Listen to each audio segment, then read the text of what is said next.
자, 회원님 반갑습니다. 2017년 3월 30일, 3월의 마지막 주, 목요일입니다. 자, 아침 시황 시작하려 합니다. 잘 들리시면 숫자 0번 눌러보겠습니다. 잘 들리시면 숫자 0번, 들리시면 0번 한번 눌러주세요. 소리 잘 들리시나요? 마이크 테스트. 자, 지금 시황합니다. 잘 들리시면 숫자 0번. 네, 오늘 0번 해보겠습니다. 맨날 이제 1번 누르고 하잖아요. 그래서 오늘은 좀 다르게 해볼까 싶어서 30일이니까 0번 한번 눌러봅니다. 잘 들리시죠? 자, 그러면 아침 시황 시작하겠습니다. 자, 레드캔들과 함께하는 아침 시황 이슈. 원래 수요일마다 했는데 저희가 약간 지금 미뤄지면서 이제 좀 목요일도 하고 금요일도 하고 다른 날도 하게 되어 있습니다. 자, 뭐 먼저 보느냐? 일단 당연히 미증시를 볼 수밖에 없겠죠. 미증시 살펴봅니다. 다우지수, 나스닥, 그리고 코스피 코스닥, 뉴욕 마감 증시, 그리고 국내뿐만 아니라 그 주요 뉴스들 한 9개 정도 준비되어 있는데 이거 보면은 시간이 거의 딱 58분쯤 된 것 같아요. 같이 보도록 할 거고요. 네, 맞습니다, 의원님. 어제 얘기했죠? 양호하다고 했습니다. 동시효과 좋네요, 금일. 양호합니다. 자, 다우존스 산업지수 연봉 형태입니다. 신고가 찍었다가 살짝 내려오는 모습. 빠졌다가 다시 반등해 나오는 정도의 모습인데 연봉만 봐가지고 티가 안 나죠. 월봉을 보시게 되면 이번 달에 음봉의 모습이 좀 있다. 심하지는 않지만 몽텅이 좀 만들어졌고 위아래 꼬리가 만들어지면서 2만 포인트라는 이제 주요 구간이죠. 2만 포인트 이평선 부근인데 그 정도까지 확 밀리지는 않았지만 일부 내려오는 구간이 있다라고 볼 수 있고요. 주봉 형태입니다. 지난주에 음봉 뚝 떨어지고 이번 주에 좀 약간 이제 반등이 나왔어요. 근데 그렇게 해도 제가 예상했던 모습이 2만 포인트 선, 2만과 19,000포인트 중반선 정도까지 밀리지는 않았어요. 그래서 어느 정도 내려오긴 했지만 크게 무너지거나 깨진 건 아닙니다. 그죠? 그래서 일단 미증시 주봉까지 봤을 때도 떨어지긴 했었지만 단기 낙폭에서 반등이 바로 나왔다라고 볼 수 있습니다. 그리고 그거를 일봉까지 본다라면 일간 기준은 2500포인트 이하 내려오면서 요게 이제 60일선이죠. 일봉상이 60일선 부근입니다. 약간 위에서 지지를 받았고 그 자리에서 그 반등이 있었다라고 볼 수가 있습니다. 그럼 왜 그랬을까요? 그게 중요하니까 왜 그랬을까? 이게 중요한 거죠. 자, 그거는 잠시 뒤에 같이 보도록 하고요. 자, 나스닥 연봉입니다. 나스닥 연봉 지수는 거의 신고가를 계속 이어가는 분위기예요. 크게 안 떨어졌습니다. 그죠? 빠졌던 것만큼 반등이 나왔거나 아니면 크게 안 떨어졌거나 둘 중 하나겠죠. 연간 기준 나스닥은 그냥 견조하게 올라갑니다. 왜 그럴까요? 기술주들이 있기 때문에 전 세계적인 역량이라거나 이런 것보다 그 업황에 대한 영향이 더 큽니다. 근데 지금 시기가요. 신제품들 나오는 시기이고 지원해주는 시기이고 연초에 그런 게 많이 나옵니다. 그러다 보니까 기술주들의 그 움직임들이요 이렇게 약할 수가 없어요. 계속 올라가는 모습으로 보여지고요. 월봉상 기준 보셔도 이번 달에 약간 꼬리만 달렸고 양봉이 유지가 됩니다. 주봉 형태 보겠습니다. 자, 지난주 음봉 나왔다 이번 주에 바로 되돌림 다 나왔어요. 다우의 주봉과는 차이가 있죠. 다우 주봉 형태에서는 하락 나왔던 자리에서 한 3분의 1 정도 약간 반등이었다라면 나스닥 주봉 형태는 정고점 근처까지 거의 다 끌어올립니다. 왜요? 행사 일정들이 있으니까요. 이게 중요한 겁니다. 언제 무슨 일이 있는지가 굉장히 중요합니다. 근데 3월 말쯤 되게 되면 행사가 있어요. 그러니까 우리나라의 주요 내용 본다라면 잠시 뒤에 뉴스도 보겠지만 삼성이 갤럭시 S8을 공개하죠. 공개 일정입니다. 29일날 해가지고 새벽 오늘까지 하죠. 네, 오늘 실시간으로 공개 전송도 한다고 되어 있습니다. 온라인으로 실시간 중계를 합니다. S8 공개 언팩 행사 4월달 예약을 받고 4월 21일날 정도에 국내 출시를 한다 이렇게 되어 있는데 관련해서 전자제품 업종들이라거나 이제 기술적 업종들의 움직임들이 지금 예상이 되어 있었고 행사들이 있기 때문에 모습이 나타난다고 볼 수 있습니다. 그리고 자동차 관련 같은 경우도 모터쇼들도 계속 진행이 돼요. 이번 달 다음 달 그리고 그 이후에도 이런 일정들이 아울러서 기술주들이 크게 빠지지 않았다고 볼 수가 있습니다. 나스닥 일봉의 모습 보셔도 하락 이후에 3일 동안 쭉쭉쭉 뻗어갑니다. 최고가가 5,928.06인데 현재 종가는 5,897입니다. 크게 차이 안 나죠. 그래서 기술주들이 지금 좋다. 그러니까 제가 코스피나 코스닥을 놓고 볼 때 코스닥이 좋습니다. 바닥입니다. 라고 얘기하는 것처럼 다우와 나스닥을 볼 때 나스닥이 좀 더 양호한 모습을 보여주고 있다. 라고 볼 수 있습니다. 그죠? 자, 그러면 그 내용 과연 뉴욕 마감은 어떻게 표현하고 있는지 살펴보겠습니다. 자, 뉴욕 마감, 뉴욕 증시가 브렉시트 플러스 지표 호조의 혼조를 보인다. 다우 4일 연속 상승했다. 다우도 오르고 나스닥도 올랐지만 다우 상승폭이 나스닥만큼 빠른 되돌림을 나오지 못했다라고 있습니다. 자, 영국이 브렉시트 협상 개시를 공식화한 가운데 유가에 발목 잡았던 미국의 원유 재고량이 시장 예상치보다 낮게 나오면서 에너지주가 강세를 보입니다. 왜요? 재고량이 적으니까 재고를 맞춰야 될 거 아니에요. 그죠? 그러니까 우리 전기 같은 경우도 전력량이 이제 비축해야 되는 전력량이 있어요. 비축해 놔야 되는 전력량이 있는데 그 전력량이 떨려요. 그러면 어떻게 해요? 빨리 생산을 해서 만들어 놓거나 사와야 돼요. 그쵸? 집에 쌀이 떨어지려 그래요. 4인 가구가 하루에 밥 먹는데 쌀 이거 세 번 이렇게 퍼서 먹는다. 한 끼에. 그러면은 하루에 먹으려면은 9번, 10번 퍼야 되는데 5개밖에 안 남았네? 어이구, 오늘 쌀 떨어지겠네? 한 끼 먹으면 떨어지겠네? 그러면 어떻게 해요? 2끼 먹으면 떨어지겠네? 어떻게 해요? 쌀 사다 퍼 넣어야 됩니다. 그죠? 소비가 일어나겠죠. 그러면 미국의 원유 재고량이 떨어질 것 같다. 예상, 낮게 측정되면서, 낮게 증가하면서 뭔 얘기예요? 시장 예상 낮게 증가하면서. 이상한 얘기를 하네. 재고량이 좀 줄었다는 것 때문에 채워놔야 되기 때문에요. 유가가 지금 올라갑니다. 에너지가 강세를 보였습니다. 다우존 산업지수가 전일 대비 42.18포인트 떨어졌다라고 되어 있죠. 22만 659.31로 거래 마쳤고요. 다우지수 10거래일 동안 9일 동안 하락했대요. 근데 여기는 지금 다우 4일 연 상승에 써 있는 거는. 자, 유나이티드 헬스그룹과 트래블러스가 가장 많이 하락하면서 지수를 압박했다고 되어 있습니다. 헬스그룹, 트래블러스, 헬스는 왜 그래요? 왜 그러니까 트럼프 케어, 헬스케어, 헬스 관련, 건강 관련, 복지 관련. 그 트래블러스가 왜 하락했을까요? 여행 지금 그렇죠. 시리게 됐죠. 중국 쪽이랑 분위기 그렇고 전 세계적으로 지금 불황 얘기 나오고 하다 보니까 미국 같은 경우는 뭐 불황 아니고 뭐 나아진다는 얘기하고 있지만 전 세계적으로 아직까지는 좀 분위기가 그렇죠. 그러다 보니까 여행 관련 업종이라거나 아니면은 헬스케어 업종 관련해 가지고 좀 조정이 나왔다라고 볼 수 있습니다. 가장 많이 빠졌다라고 되어 있죠. 자, 하지만 다우지수는 3월 1일 기록한 사상 최고점 대비 2.4% 하락했을 뿐이다. 크게 안 밀렸다. 왜? 반등이 빨리 나왔으니까.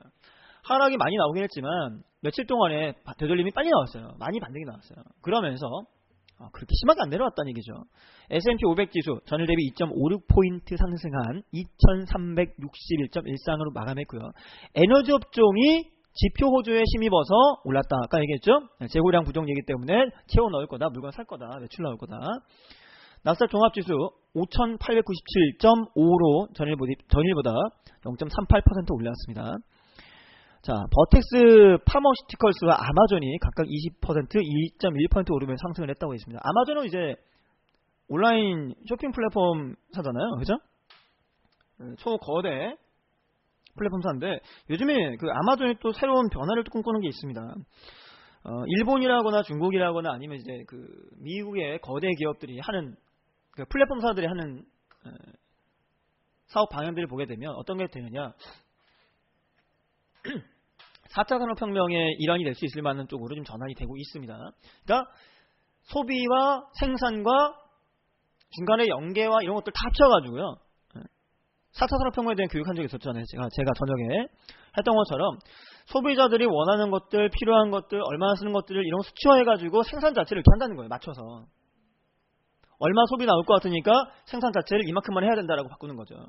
지금 삼성전자 같은 경우는 S8 같은 경우를 초동 물량 1000만 대를 주문을 예약을 하고 있고 준비를 하고 있고 올해 한번 6천만 대 정도를 팔 것 같다는 얘기 나와주고 있는데 이게 예상인데 이게 소비자들의 소비 구매 의욕이라고는 이것들 부족한 게 아니라 이전에 이만큼 팔았기 때문에 가능할 거라고 되어 있는 겁니다. 근데 이거를 아마존이라거나 구글이라거나 이런 이제 대기업들이 우리나라 기업도 준비하고 있긴 한데 하는 것들이 뭐냐면 실제 얼마나 사람들이 원하고 있고 살 그 가능성이 높은 사람들을 분석을 해가지고 생산을 할 때부터 그거를 준비하고 난다는 거예요. 물량을 많이 만들어 빨리 팔겠다는 게 아니라 그죠? 자, 그래서 아마존의 주가도 올라갔다고 되어 있는데 아마존뿐만 아니라 구글이라거나 우리나라 먹거리 기업이 있습니다. 이런 기업들도 이런 쪽으로 좀 넘어가고 있다라는 거 좀 참고만 하시고요. 그런 그 매체가 뭐가 있냐면요. 단순히 아마존 쇼핑몰이 아닙니다. 아마존에서도 그걸 내놓고 있죠. 우리나라에서 그 지니 기가 지니 해가지고 지니야 음악 좀 틀어줘 그런 거 있죠. 아니면 아리야 그런 거 있잖아요. 그런 것처럼 그 스피커 형태로 이제 가상 AI 비서 서비스들을 전 세계적으로 대기업들이 글로벌 기업들이 생산하고 제품을 내놓고 있습니다. 그걸 왜 그러는 거냐면 그 기기를 통해서 사람들의 구매 욕구라거나 필요한 부분들 어떤 것들 많이 소비하고 이런 것들을 수집하겠다는 거거든요. 수집을 해가지고 필요한 부분들만 생산을 그렇게 만들겠다는 거죠. 그런 것도 있습니다. 참고하시고. 그래서 좀 기술주들이 올라가는 시기가 맞다라는 거 알고 계시면 되고요. 자, 지수 얘기했고요. 그 다음에 연방준비제도 준비은행 총재가 경제 펀더먼털이 양호하다. 올해 한 번 또는 두 번의 금리 인상 요구하고 있다. 얘기하면서 존 윌리엄스 샌프란시스코 연방준비은행 총재가 3번의 금리 인상 예상한다. 금리 인상 3번이에요. 우리나라는 아직 안 했죠? 올리기 시작하면 우리나라 난리 납니다 또. 한 개 가구에 임박한 가구가 많기 때문에 지금 빚을 최대한 끌어가지고 집 사고 차 사고 한 곳이 많기 때문에 만약에 우리나라 금리 올리게 되면요 파산 선고하는 사람들 좀 늘기 시작할 겁니다. 이건 좀 심각한 문제긴 합니다. 자, 달러는 유로 약세의 심리가 상승했다고 되어 있었죠. 달러 좀 올라갔고요. 유로 급락이 달러 강세를 이끌었다. 어차피 시도 게임이니까요. 한쪽이 오르면 한쪽은 빠지게 되어 있고 한쪽이 빠지면 한쪽 반대로 올라가게 되어 있습니다. 그래서 유로 급락으로 달러 강세를 보였다라고 보시면 되고요. 국제유가 상승했습니다. 네, 0.0038% 오르면서 1001 뭐예요? 유로 달 환율군요. 유가는 밑에 있는 유가는 시장에 우려를 낳았던 미국의 주간 원유 재고량이 예상치보다 낮게 증가한 지표가 발표되면서 나왔다고 되어 있습니다. 아까 얘기했던 것처럼 재고가 생각보다 많지 않았네, 많이 안 늘었네, 더 채워야겠네, 이런 식으로 간다는 거죠. 자, 그러면서 유가는 지금 올랐고 달러는 유로화의 약세를 통해서 반등이 상대적으로 좀 강했다라고 볼 수가 있습니다. 이게 끝이에요. 없어요. 네. 자, 뉴욕 마감 이렇게 보시면 되고요. 이제 국내로 갑니다. 국내 코스피 코스닥.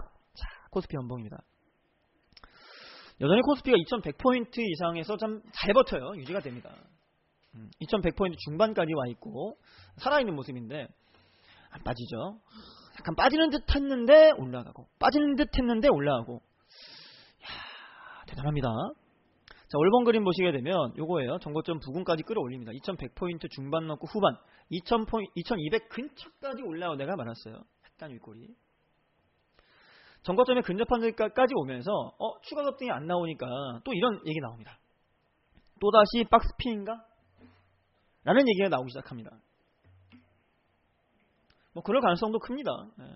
그럴 가능성도 높습니다. 그래서 제가 얘기했던 게 코스피보다 코스닥으로 보자 라는 얘기였는데 코스피 월봉 형태를 보시면 정고점 근처에서 약간 쉬어지는 모습이고요. 돌파만 해주면 훨씬 좋죠. 돌파만 해주면 땡큐인데 돌파 못할 수도 있기 때문에 지금 알고 계셔야 되고 주봉 형태 역시 강한 급등 다음에 지난주에 위아래 꼬리 양봉 형태 이번 주에 양봉이긴 한데 자, 그림을 그려볼게요. 잘 보세요. 이렇게 원형 두 개를 그려놓고 본다면 한 2, 3주 안에 추가적인 상승이 없다라면 아마도 코스피 지수 주봉 형태에서 조정으로 다시 2000포인트 근처라거나 내려오지 않을까라는 생각을 해보게 됩니다. 그렇죠? 그러니까 최근에 단계적으로 많이 오르고요. 급등이 나온 형태가 있습니다. 이게 뭐 대선에 대한 기대감도 있겠지만 정치적인 불안감이 약간 해소가 되면서 좀 부담이 되는 자리입니다. 코스피의 경우는 그렇습니다. 코스피 일봉 형태 올렸다가 밀고 2140에서 한 20 정도 내려왔다가 2100포인트 초중반 내려왔다가 거기서 횡보 나오면서 2평의 지지를 받고 힘을 다시 모아서 올라가면 좋은데 좀 애매하게 들떨어지고 올라갔어요. 그렇죠? 약간 부담스러운 자리 같습니다. 자, 그 다음에 코스닥 같은 경우는 뭐라고 했냐면 재작년 2015년부터 얘기했던 게 뭡니까? 2015년부터 얘기했던 게 양봉 터지고 음봉 한번 나오고 그 다음에 올해 양봉 나올 겁니다. 올해 아직도 양봉은 아니에요. 근데 지금 3월입니다. 아직 올해 4분의 1밖에 안 지났어요. 1분기밖에 안 지났습니다. 아직도 끝난 것도 아니죠. 근데 아래꼬리가 만들어지고 있다는 거 굉장히 의미가 있다고 보여집니다. 올해 코스닥에서 뭔가 대박이 나올 요즘입니다. 바닥 쳤으니까요. 바닥 쳤죠. 바닥 치고 꼬리 달리고 잘하면 상승으로 돌릴 수 있는 가능성이 높다. 코스닥을 집중하라고 있습니다. 600원 뭐다 땡큐다. 계속 잡으세요. 600 이하 무조건 잡으세요. 계속 잡아놓으세요. 600 초반이나 600 이하는 계속입니다. 라고 있어요. 다시 613포인트까지 올라옵니다. 월간 기준 이번 달 아래꼬리만 달립니다. 주간 기준 3주 전이죠. 3주 전, 4주 전, 한 달 전쯤 해가지고 600 이하에서 터치만 해고요. 약간 빠졌다가 바로 올라와요. 그리고 지금 아직도 10포인트대잖아요. 돌파 못 나왔잖아요. 네, 못 나왔습니다. 그러나 620을 뚫어주는 순간 어떻게 돼요? 40, 50, 60, 70을 뚫으면 700 근처 혹은 그 이상까지 갈 수도 있다는 거죠. 코스닥이 바닥에서 치고 올라간 자리입니다. 한간에는 어떤 언론 기사라거나 뉴스를 보게 되면 전문가들 얘기 보면 코스닥은 아직 이르다라고 했지만 아직 이른 게 아니라 이미 밑에서 잡아놓고 올라가는 중입니다. 바닥에서 상승하는 중입니다. 매집해놨죠 이미. 그렇죠? 우리는 잡아놓고 있습니다. 우리는 매집해놓고 지금 수익도 보고 있고 플러스 나와 있는 종목도 있어요. 제가 모의 계정으로 여러분들께 추천하고 알려드린 종목들 올라오고 있습니다. 그리고 급락했던 종목들도 지금 오늘 동시효과 굉장히 좋아요. 기회가 다시 오는 겁니다. 이런 자리들에서. 그런 걸 잊지 말아야 됩니다. 그렇죠? 코스닥의 경우 주봉 형태도 양호하고 일봉 형태도 양호합니다. 어제 양봉, 그저께 양봉, 어제 갭을 띄우면서 자 코스닥의 기회가 온다라고 기억하십시오. 올 연말까지 지켜보시면 올 연말에 아마 코스닥 양봉이 될 가능성이 몸통의 양봉이 될 가능성이 연봉 기준 높다라고 예상을 합니다. 자 그렇게 보시고요. 시간이 벌써 36분인가요? 자 우리 보통 58분 정도의 마이크 넘겨드리죠. 한 22분 남았습니다. 기사는 9개 가져왔습니다. 하나 기사당 한 2분 정도 역력하게 잡고 가면 될 것 같습니다. 잠깐만요. 확인 한번 하고요. 됐습니다. 자, 기사 보겠습니다. 첫 번째 기사 뭐 있나요? 금융비용, 숨어있는 금융비용이 이렇게 많다니. 자, 재간접 펀드 보수비용 더하면 실제 수조가 2배로 껑충 뛴다고 되어 있습니다. 퇴직연금에도 수조가 숨어있다고 되어 있는데 진짜 이게 펀드 그러니까 여러분 주식하시면 돼요. 펀드 하지 마시고. 주식하지 말고 펀드 하시라고요. 반대로 펀드 하지 말고 주식하시라고요. 재간접 펀드라는 게 있고요. 그리고 이제 보수비용 이런 것들 다 포함하게 되면 수조가 올라간다고 되어 있는데 자 자세히 보겠습니다. 최근에 투자할 만한 해외 펀드를 찾아보던 배모씨 펀드 비교 사이트에서 유럽 주식에 투자하는 재간접형 펀드를 하나 골랐습니다. 이게 뭐냐면 그 펀드가 여러 개가 있잖아요. 펀드가 무슨 뭐 A 펀드, B 펀드, C 펀드가 있고 아시아 펀드가 있고 유럽 펀드가 있고 뭐 있잖아요. 그러면 그 펀드에 투자하는 펀드예요. 간접 펀드, 재간접 펀드니까. 본인이 그 펀드를 새로 만들어가지고 어디 무슨 주식이 아니라 펀드에 새로 투자하는 펀드입니다. 수수료가 늘어나죠, 당연히. 그래서 그 재간접 펀드가 자산을 주식이나 채권이 아닌 다른 펀드에 투자한 상품이 되겠죠. 자세히 보니까 투자 부분 비용이 좀 이상하다고 되어 있죠. 자, 확대 좀 하겠습니다. 초기 화면은 분명히 0.62%다라고 되어 있는데 투자 설명서에는 1.63, 2.68이다. 왜 그럴까요? 자세히 보니까요. 네. 회원님 맞아요. 갖고 계세요. 아침에 동시효과 나쁘지 않았고요. 갖고 계시면 돼요. 네. 우리 회원님이 우리 VR방에서 아침부터 물어보신 거 있죠? 그거 5글자 갖고 계세요. 괜찮아요. 얘기했잖아요. 낙폭 과대고 동시효과 아까 뭐 10% 이상 올라가던데 올라갈 겁니다. 냅두시면 됩니다. 자, 60페이지짜리 설명서를 안 보면 알 수 없다. 투자자 속이는 게 아닌가라고 얘기했습니다. 근데 이런 게 많아요. 보험사라거나 금융사라거나 이런 거 굉장히 많습니다. 여러분들이 약관이랑 그 설명서를 자세히 꼼꼼하게 보셔야 돼요.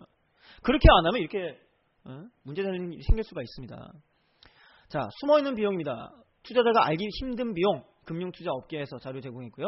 재간접 펀드는 펀드에 투자하는 펀드인 만큼 총 보수의 피투자 펀드의 보수와 기타 비용을 더한 합성 보수를 비용으로 구한다. 뭐냐면은 우리가 이제 그 대기업이 만약에 수주를 주잖아요. 이렇게 생각하시면 돼요. 대기업이 수주를 주면 그 수주를 받은 중견기업이 중소기업에 또 수주를 줍니다.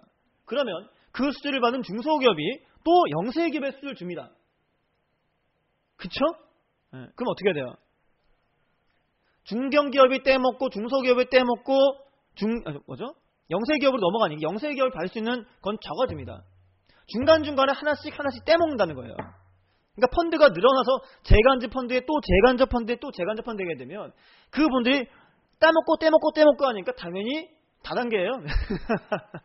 네. 유통구조랑 똑같습니다. 과거 유통구조가 생산자에서 중간 이제 유통업자 있잖아요. 유통업자 단계가 길어지면 길어질수록 수수료를 많이 떼먹고 가격이 올라가는 건 똑같은 겁니다. 그러니까 제간접 펀드가 그럴 수밖에 없다는 거예요. 그래서 이런 것들이 좀 판매하는 입장이랑 유통하는 업체들이 이런 것들 숨겨요. 약관을 굉장히 기하게 만들고 이해하기 어렵게 만들어가지고 보험 같은 경우도 그렇고 보험 같은 경우 굉장히 제일 많습니다. 어제 보니까 우리 회원님이 그런 당한 분 있다고 하시는데 900만 원 보험 들었는데 해지하면 400만 원 준다고. 나쁜 놈들이에요. 나쁜 놈들이. 나 보험하시는 분 계신가요? 네. 회원님한테 얘기하는 거 아닙니다. 근데. 그런 데도 있다라는 겁니다. 그래서 이런 것들 때문에 투자자가 알기 어려운 내용이 많다. 그러니까 확실하게 이런 것들을 좀 알고 가셔야 됩니다. 주가 연계증권은요. 직접 ELS 발행하는 증권사 달리 상품을 가져와 팔기 때문에 판매수를 높게 부과합니다. 역시 유통 단계, 가져오는 단계가 하나 다이렉트가 아니라 중간에 걸친 게 있기 때문에 비싸다는 거고요. 개인형 퇴직연금 IRP 같은 경우는 뭐예요? 펀드로 연금을 운영하면 펀드 보수가 자동으로 차감이 됩니다. 자동으로. 거기에 금융사 판매수수료 포함되어 있기 때문에 자체 관리 수수료와 자산운용 수수료를 별도로 부과를 한다라는 거예요. 한다는 겁니다. 그래서 여러분들 재가입 펀드를 하실 때는요, 이런 것도 좀 알고 가셔야 되지. 그렇지 않고 그냥 좋다 그러니까 지인이나 아는 사람이 좋다 그러니까 한다. 그럼 어떻게 돼요? 손해보기 쉽다. 조심하십시오라는 얘기예요. 정리됐죠? 그러니까 다이렉트로 하는 게 아니라 뭐 걸치면 무조건 이게 손해가 날 가능성이 높으니까요. 좀 피하시라라는 얘기를 해드립니다. 자, 펀드 수수료, 구조조정, 수익 좋으면 더 내고 나쁘면 깎는다. 요거 괜찮다. 요거 괜찮네. 자, 성과 연동형의 금융상품이 출시됩니다. 앵그리머니가 늘어나니까 성과보수 펀드가 들어간다고 되어 있습니다. 자, 주식형 펀드 작년에 펀드 수익률이 0.59%예요. 1년에 정기예금 이자도 못 미칩니다. 그러니까 펀드 같은 경우는 큰 회사들이 하기 때문에 큰 자금 들어옵니다.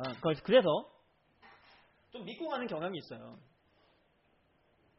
그런데 믿고 가고 있고 그냥 은행에 맡기는 것처럼 하다 보니까 어떻게 하냐면 그냥 뭐 대충 해도 어차피 보수 나오잖아요. 기본으로. 뭐 대충은 안 하겠지만 아주 목숨 거 안 한다는 얘기입니다. 왜? 내가 잘한다고 뭐 더 주나요? 내가 죽어라고 한다고 뭐 더 주나요? 아니잖아요. 그냥 유치만 많이 땡겨 놓으면 주는 거예요. 그러다 보니까 그런 부분에 대해서 열과성을 좀 덜 한다는 거죠. 인센티브 제도와 비슷합니다. 기본급이 있고 인센티브가 있게 되면 기본급 있는 거는 내가 기본만 하고 인센티브 주는 거 있으면 목숨 걸고 합니다. 왜? 더 받아야 되니까. 그런 식으로 지금 보수를 바꾸겠다는 거죠. 다음 달 성과보수 공모펀드가 대거 출시가 됩니다. 펀드 시장이 침체가 되니까 펀드 매니저들한테 너네 목숨 걸고 한번 잘해봐라. 수익 많이 내봐라. 많이 줄게. 이런 식이에요. 규정을 완화하고 반값 수수료 등장합니다. 자, 기본적인 수수료는 반으로 떨구고 거기에 수익을 많이 내면 많이 챙겨가라. 이런 식으로 간다는 거죠. 근데 영업이죠. 영업이고 이제 운용 수익에 대한 수수료를 더 많이 준다는 건데 이렇게 될 수밖에 없습니다. 시장이 그렇습니다. 2016년 국내 자산운용사 당기순이익이 6,690억 사상 최대입니다. 그런데 수익률은 마이너스인 경우가 많다. 라는 거고요. 어떤 상품 나오나요? 볼게요. 국민은행의 착한 신탁, 목표 수익 도달하면 연 1%, 미달선시 절반. 착하다. 반값, 착하면 반값 나오죠 거의. 목표 수익 3%인데 도달하면은 수수료 1%고요. 안 가면 0.5%. KB 든든한 궁극 본토가치 펀드. 반년간 목표 성과 6%, 미달성시 절반. 6%예요? 6개월간 목표가 6%예요? 1년에 12%인가요 그러면? 괜찮다. 은행 수입보다 낫다. 근데 웃기는 건 자, 미달성시라고 되어 있죠. 그러니까 여러분 이걸 기억하셔야 돼요. 이거 중요한 겁니다. 말 한마디가 중요해요. 단어나 중요합니다. 목표 수익 미달성하면 절반은 받겠다는 건데 만약에 목표 수익 6%인데 5% 가면은 수수료 절반 받는다는 얘기잖아요. 그러면 이해해요. 근데 어차피 6% 도달 못하면 그게 플러스 5든 4든 3이든 2든 1이든 아니면 마이너스 10% 20%든 미달성입니다. 손해가 나도 수수료 받겠다는 얘기죠. 쉽게 말해서. 요거 여러분이 알고 계셔야 됩니다. 그러니까 좋다. 이자를 많이 주네. 펀드 들어야지가 아니에요. 지난해 같은 경우에 0.5%라고 했죠. 1년 동안의 펀드 수익률. 이게 얼마나 바뀌겠습니까? 이걸 알고 계셔야 돼요. 첫 성과 연동성 상품이 완판됐다고 합니다. 7일 만에 목표 달성이 청산했다라고 되어 있는데 요게 그나마 플러스가 나오면은 뭐 수수료 주겠는데 수수료가 만약에 1%입니다. 근데 목표 수익률이 3%였잖아요. 3%였고 1% 무달성 시 1%의 절반 0.5% 받는데 만약에 수익률이 0.5%예요. 그러면은 펀드사만 돈 벌어주는 거고 다는 본전이에요. 마이너스면은 오히려 돈만 까이는 겁니다. 이걸 아셔야 됩니다. 이걸 아셔야 돼요. 자, 공모주 주식형 펀드가 많이 쪼그라듭니다. 최근에 쪼그라들고 있다고 되어 있습니다. 5년 동안 국내 펀드 정기예금 비율을 보고 있는데 국내 주식형 펀드 수익률과 1년 만기 정기예금 수익률 비율가 도찐개찐 티가 별로 안 납니다. 펀드를 들거나 주식 쪽으로 투자한다면 더 벌어야 돼요. 근데 우리 같은 경우는 알잖아요. 해보면 좀 잡아놓고 기다리고 유지한다 그러면 터지면은 뭐 한 달 안에도 뭐 얼마씩 버는데 몇 프로씩 올라가는데. 그러니까 1년에 주식 하시다가 내 원금 대비 한 10% 이상 벌었다. 그러면 그 해는 그냥 놀아도 됩니다. 그냥 편하게 쉬세요. 나을 수 있어요. 그게 은행보다 몇 배 나으니까. 욕심만 안 내면 됩니다. 자, 근데 제가 다 얘기했던 내용도 여기 다 들어오는 거예요. 지금 수수료 절반 받는다 이런 얘기, 그죠? 못 받으면 받는다 그 얘기고요. 자, 1분기에 외국인 투자자가 순매수 5조 넘었대요. 엊그저께 그 이전 같은 게 보게 되면 이런 게 나옵니다.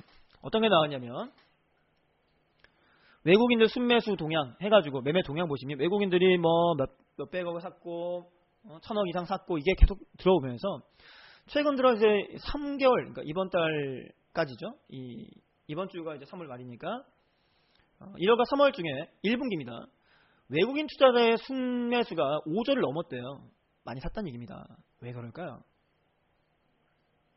왜 그럴까요? 얘기했죠. 우리나라 증시는 굉장히 저평가되어 있다라고. 코스닥 같은 경우는 그렇고 코스피 같은 경우에서 들어왔는데 코스피에 대한 상승을 견인하는 주요 요인은 누굽니까? 주요 요인은 삼성전자인데 삼성전자가 이제 S8을 내놓죠. S8을 내놓고 그 전에 노트 7에 대한 충격 때문에 빠졌었고 거기서 외국인들이 200만 원 이상까지 끌어올렸다고 보시면 돼요. 끌어올렸다고 보시면 됩니다. 근데 증권사에서 지금 내놓고 있는 얘기를 보게 되면 270만 원까지 예상을 합니다. S8이 대박 날 거라는 요즘과 함께 270만 원까지 예상을 하고 있어요. 들어올만 하죠. 그리고 얘기했던 것처럼 정치적 리스크가 좀 줄었기 때문에 그것도 있습니다. 근데 그것 때문에 문제가 되는 게 있어요. 원달러 환율의 추가 하락 가능성 1,100원을 깨면 사야 된다는 얘기도 있습니다. 그 얘기는 제가 안 가져왔어요. 일부러 안 가져왔는데 지금 얘기 나온 거 보게 되면 원달러 환율의 비율을 봤을 때 그러니까 원달러 가치가 1,100원 이하까지 떨어질 거라는 얘기가 있습니다. 떨어질 거라는 얘기가 있어요. 그래서 떨어지면 투자하세요라고 기사가 나왔었습니다. 예전에도 1,100원이나 1,000원 초반 정도 1,000원 근처까지 오게 되면 사놓으면 또 한 1, 2년 지나면 또 올라와요. 1,200원, 300원까지 200원 이상까지 10%는 올라오죠. 괜찮습니다. 나쁘지 않습니다. 그런 얘기 나오고 있어요. 그래서 미리 한국 투자를 해놨다가 달러 환율과 이제 변동이 나오게 있어서 그게 폭이 생기면 그때 환매를 하면 더 많이 벌죠. 이런 것 때문에 지금 국내 투자가 5조 이상 들어왔다라고 보시면 될 것 같아요.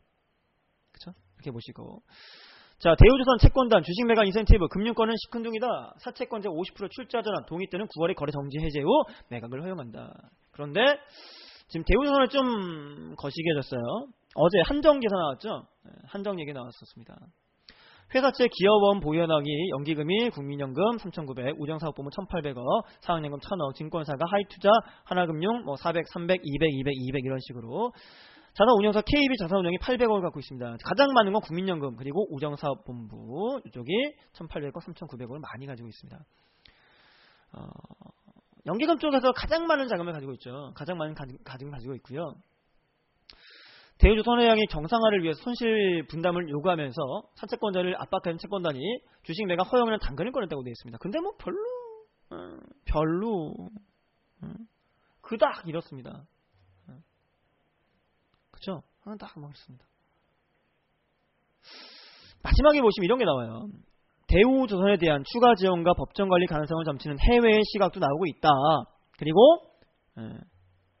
조선 업황이 밝지 않아서 앞으로는 추가 지원이 더 필요할 수 있는데 어차피 지금 잠깐 그 돈을 좀 준다고 해서 얘네가 살아날 거 아니라면 빨리 손절해 날 수 있다는 거죠. 계속 지원을 해가지고 회사가 살아나고 업황이 살아나고 수익이 나고 살아날 수 있을 것 같으면 하겠죠. 근데 그게 아니라면 그냥 빨리 없애버리자라고 될 수도 있습니다. 다음 기사 3일 회계법인이 대우조선 존속 가능성에 대한 의무를 제시하면서 감사의견 한정을 제출합니다. 대우조선에 향해 한정 감사의견에 대한 때하라는 역량입니다. 한국거래소는 관리종목 지정, 다음 달 20일 코스피 200 제외, 2년 연속 한정 시 상장 폐지 사유. 다행히 올해는 상장 폐지가 아니라 거절이면 상장 폐지 딱 바로 사유가 되는데 한정이었기 때문에 다행히 관리 종목만 지정이 됩니다. 내년에도 한정이면요 상장 폐지 사유됩니다. 채권기간 충당금 추가 돈이 가능성 뭐 있고 투자 손실 확대 우려를 하고 있습니다. 좀 걱정이 되죠. 네. 그러니까 조선 업황에 대해서 한진해운 상장 폐지 나오면서 우리 반사익에 대한 기대감과 함께 현대상선이라거나 해운업종들이 펜션스 이런 것들이 올라오긴 했었지만 단기적인 반발이었고 움직임들이었습니다. 그게 막 날아가거나 그건 아니라고 봐야 돼요. 아니라고 봐야 됩니다. 그렇죠? 그래서 웬만하시면 해운업종들은 좀 안 보시는 게 좋다라는 얘기를 합니다. 어려울 것 같죠, 아무래도. 자, 다음 2월 직접 금융 조달 14조 1천억, 전월 대비 73.3% 올랐습니다. 자, 기업들이 직접 자금을 이제 많이 조달을 하려고 해요. 뭐 유상증자라거나 이런 것들을 통해 가지고 자금을 많이 조달하려고 합니다. 왜냐하면 예전에 우리나라가 1980년대 90년대에 뭐 춘공기 얘기 나오고 보릿고기 얘기하고 했던 시기 있잖아요. 시골에서는 진짜 90년대 후반까지도 그런 시기 있었습니다. 저희가 살던 그 동네는 있었어요. 진짜 어떡할 게 없어가지고 뭐 산에 초목금피를 떼먹으려 하진 않았지만 힘든 시기가 왔었는데 이게 이제 개인에서 뭘로 바뀌느냐, 회사 단위로 바뀌었습니다. 좀 살만해지면서 GDP 올라가고 하면서 개인들의 생활 같은 경우는 직업이 꾸준히 나오고 이런 부분들 때문에 어느 정도 이제 안정화가 되어 가지만 회사 차원에 전 세계적으로 뻗어나가야 되고 있고 장사를 하고 사업을 해야 되는 회사 차원에서는 이런 시기가 또 옵니다. 연말까지 어떻게든 매출을 땡겨놨기 때문에 자, 연말에 이런 걸 하잖아요. 뭐랍니까? 마감을 하죠. 연말에 마감합니다. 연말 마감을 통해 가지고 올 한 해 영업이익이라거나 매출이나 이런 것도 정리해 가지고 보고서 작성해야겠죠. 보통 12월 연말 결산인 경우 12월까지 어떻게든 매출을 끌어올려 가지고 우리가 매출이 얼마큼 나왔고 영업이익이 얼마 나왔고 이런 것들 하기 위해서 좋게 만들기 위해 윈도우 드레싱 효과를 해서 그 산탈리 되기 전에 만들기 위해서 어떻게든 연말에 최대한 땡깁니다. 밀어낼 거 다 밀어내고 그래서 플러스를 만들려고 합니다. 근데 그거 했기 때문에 연초에는 연말에 많이 땡긴 거에 대한 그 반사 파동이 나온다는 거죠. 연말 땡겼으니까 연초에 땡길 게 없어요. 춘궁이가 온다는 겁니다. 그러다 보니까 직접 금융 조달을 해야 됩니다. 유상증자를 한다라거나 아니면 뭐 해가지고 돈을 좀 한다라거나 채권을 발행한다라거나 이런 것들이 지속된다라는 거거든요. 그리고 지금 다행인 건 뭐냐면 약간 위축이 되었던 IPO 시장이라거나 회사채 발행이요 조금 살아나고 있습니다. 1월달에 조금 약했지만 자, 그러면서 직접 조달들이 늘어나고 있다. 단기적으로는 운영 차원 목적의 1년 5년 중기채 위주로 발행되는 가운데 장기채도 늘고 있습니다. 신규 발행 증가하면서 순상한 기조였던 전월과 달리 순발행으로 전환이 되었다는 얘기. 한진형 끝나지 않았습니다. 아직도 그러신가요? 아직도 이런 분들 계신가? 폭탄 돌리기 시즌2라고 되어 있습니다. 한진형 어떤 기업입니까? 국내 1위, 세계 7위 해운사입니다. 나라에서 대우조선해양 살리는데 한진형 죽게 내버려둘까요? 라고 하면서 누가 사기친다고 하는데요, 저기? 보니까? 사기치고 있다고 하는데요? 액면가 500원짜리 주식인데 최소 500원까지 간다라고. 이러고 하지 마세요, 여러분. 하지 마세요. 지금 비상장 거래에서 이런 식으로 루머가 나오면서 폭탄 돌리기 또 하고 있답니다. 절대 하지 마세요. 절대 하지 마세요. 위험하다는 거 말씀드리려고 하는 겁니다. 38 커뮤니케이션에서 이런 거 나온다고 해요. 35원 했었어요. 45원 못 사겠더라. 500원까지. 그러지 마세요. 청산 이후에 세상 사라질 주식이다. 한 푼도 해소 못한다고 돼 있잖아요. 여기 보세요. 기대가 없대요. 실체가 없대요. 여러분 혹시라도 이런 분 있을까봐 걱정돼가지고 제가 가져왔습니다. 하지 마세요. 이런 거 하면 안 됩니다. 자, 금감원 삼성바이오로직스 특별감리 착수합니다. 아니 이게 삼성전자가요. 삼성그룹이 이재용 부회장이 수사받았던 것도 있었고, 그리고 주가는 200만원 돌파 나오고 올라가는 것도 있었고, 뭐 이제 호재와 악재가 반복되는 그 기업입니다. 그룹입니다. 근데 이번엔 또 삼성바이오로직스에 대한 감리, 특별감리를 착수한다고 되어 있죠. 분식회계 논란이 나온 것 때문에 특별감리 착수를 합니다.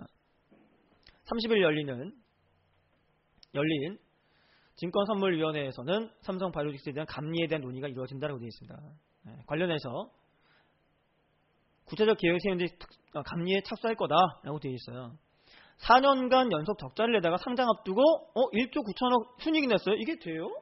아니 어떻게 4년 적자 나오고 갑자기 1조나 순이익이 나오죠? 이상하죠? 자, 그래서 너네 어떻게 된 거야?